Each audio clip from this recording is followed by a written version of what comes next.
వాక్యం రావాలి. అమ్మ దేవుడు ఎలా చెప్తున్నాడు అలా చెప్తున్నాడు అనేసి చాలా ప్రశ్నలు ఎదురవుతాయి.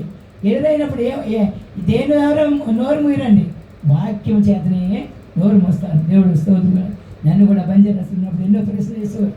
ఎన్ని ప్రశ్నలు వేసా అప్పుడు వాక్యం పట్టుకెళ్ళి వాళ్ళ దగ్గరికి చూపించి మాట్లాడితే నోరు మూసేవారు.